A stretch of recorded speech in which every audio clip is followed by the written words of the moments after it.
Hey, everybody. Hello, hello.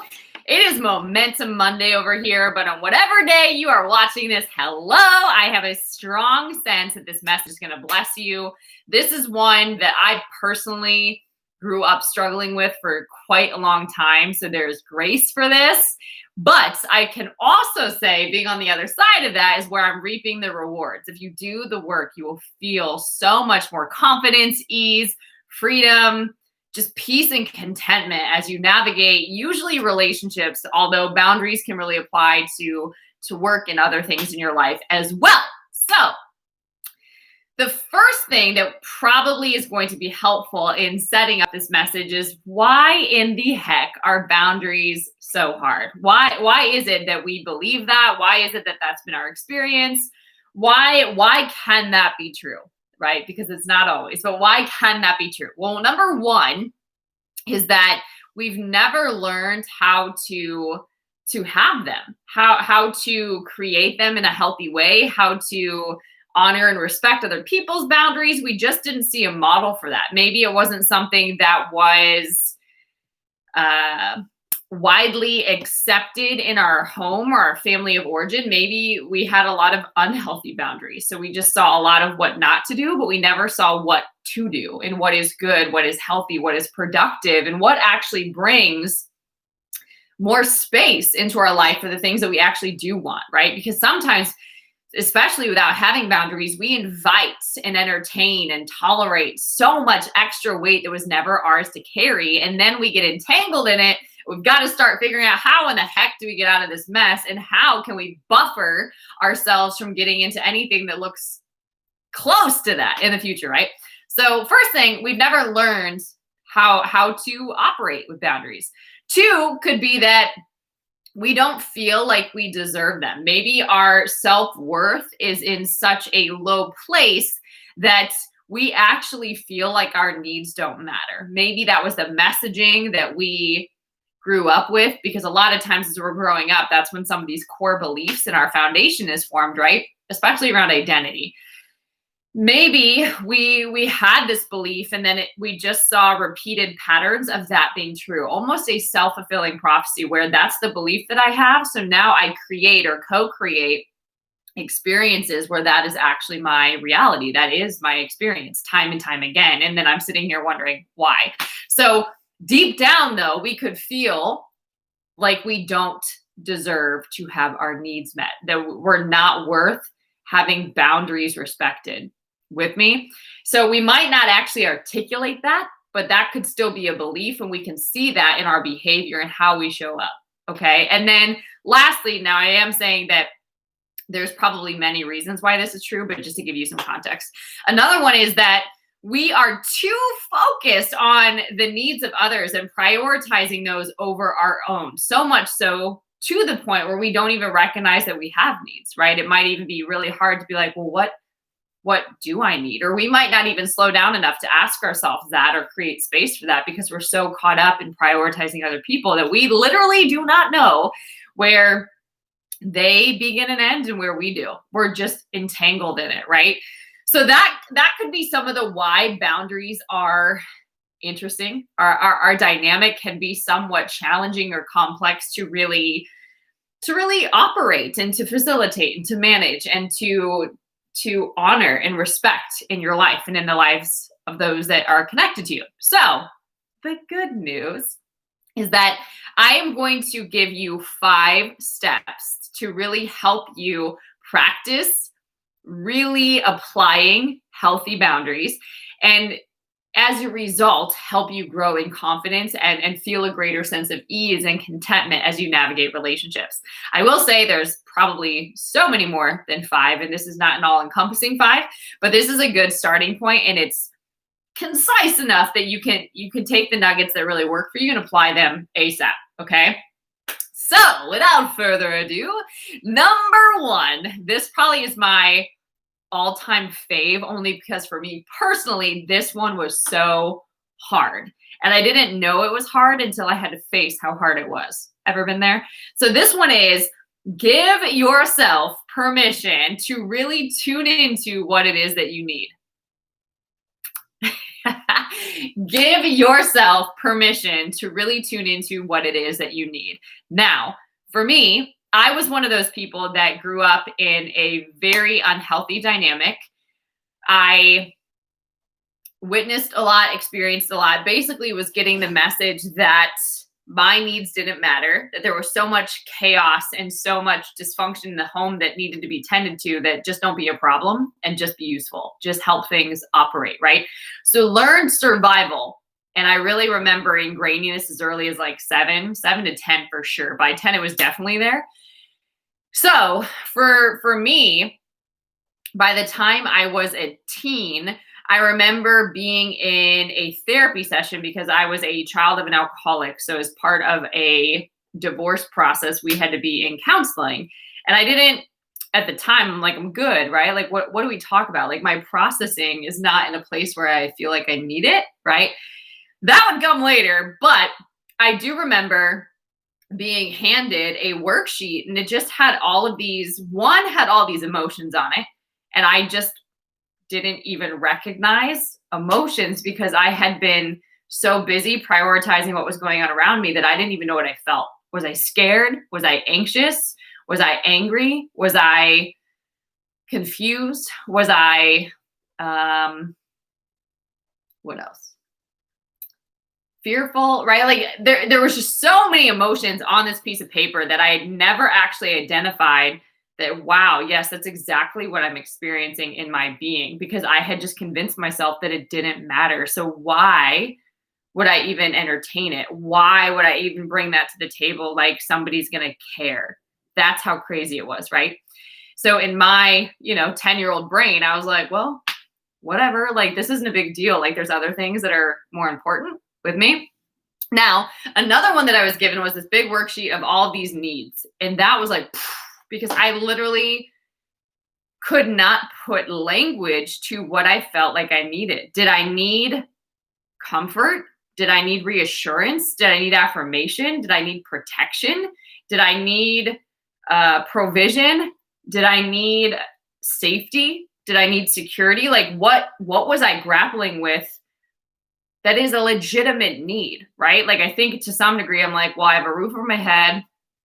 I get to go to school, we eat, and it's relatively safe, right? Like to some degree, like when your just survival needs are met, the other ones are luxury, right?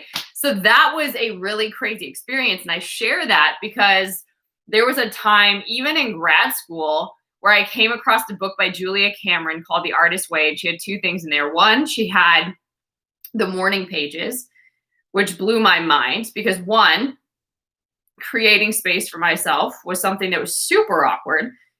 And it felt like that time was wasted. Like there's so many other productive things to be doing was what I had convinced myself.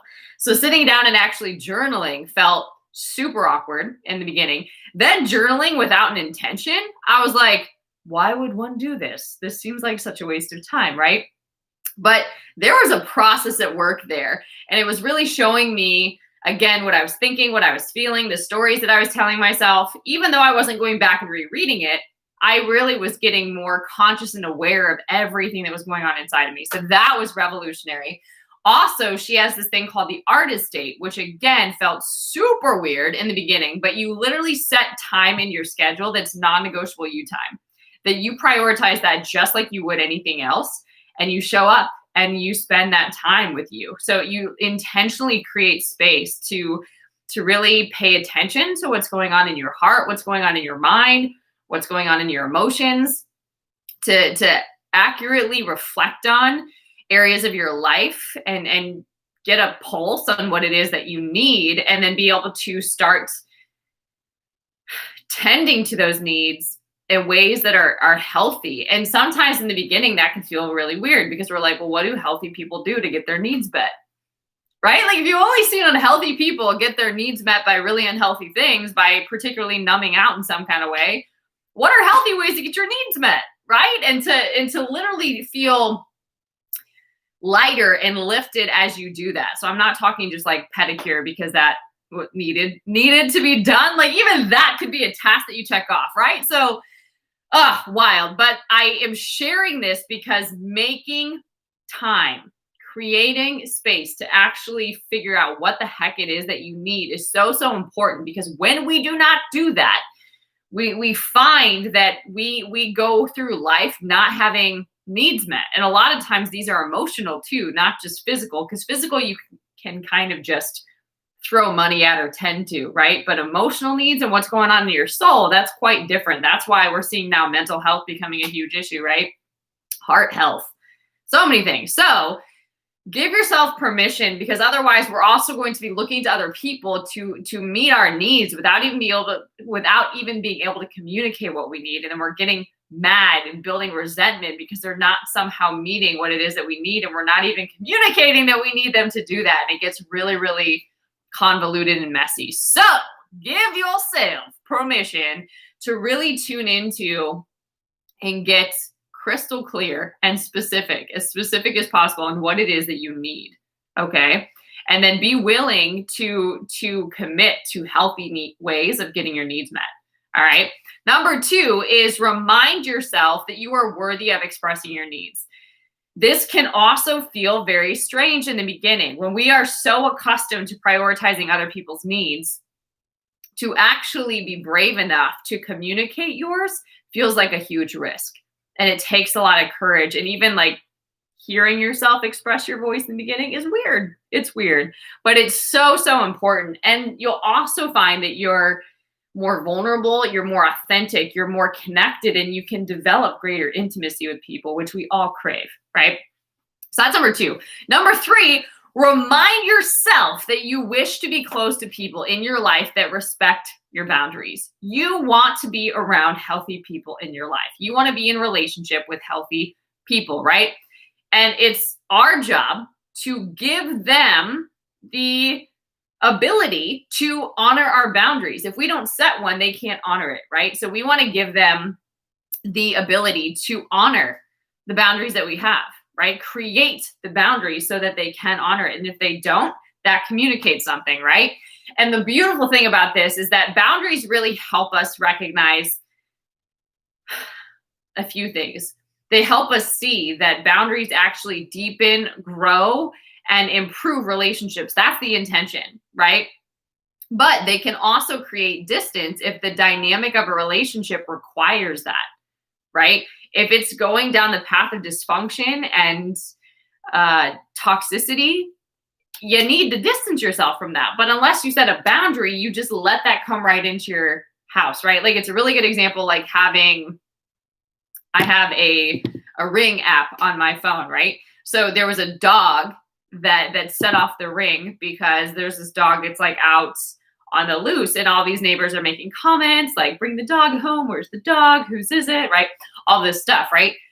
But what's interesting is my Ring is going off because that's a boundary, and even a dog crossed it, right? So even in our yards, we have fences because this is my property and I don't want unexpected visitors. I don't want any unwelcome solicitors. I don't want extra surprises that I'm not ready for to come into my space. And so we need to do the same thing, whether that's for our mind, for our emotions, for our heart, for our soul, in order to make sure that we can honor and respect not only ourselves, but other people. Because if we're not doing that with ourselves, can we honestly say that we're honoring and respecting other people and their boundaries? Because they have them too.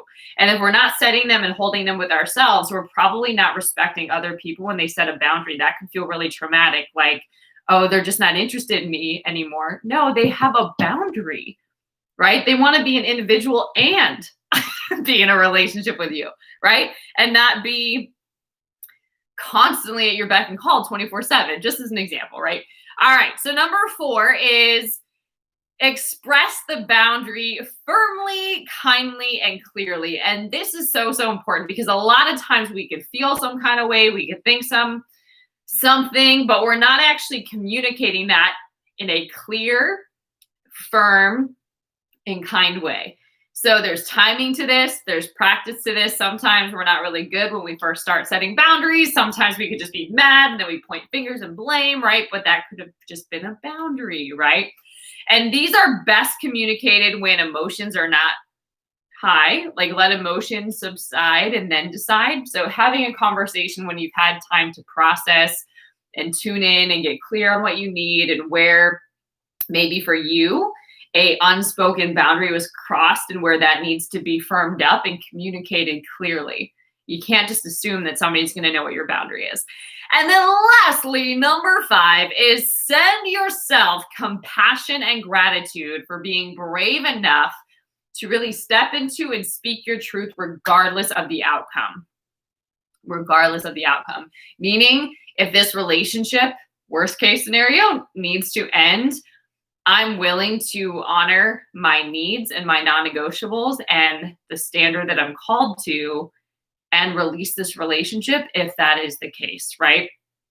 And I'm willing to speak my truth, even if it hurts you, because it's what's true for me. And I can't tolerate things that are not in agreement with this boundary. Like, this is a non-negotiable for me. So a lot of times this can be around trust issues and lying or stealing or cheating, or, there could be a lot of things around it's a boundary. It's a hard stop boundary when it becomes a non-negotiable, right? So send yourself compassion and gratitude for being willing to speak your truth and own that, right? And keep firm to that, no matter what the outcome is, whether somebody really feels good about that or not, right? Because a lot of times when you first start setting boundaries, it can feel uncomfortable because people aren't used to being in relationship with you like that. They've gotten a different message from you. So now adapting to these new boundaries that you're putting in place could feel weird.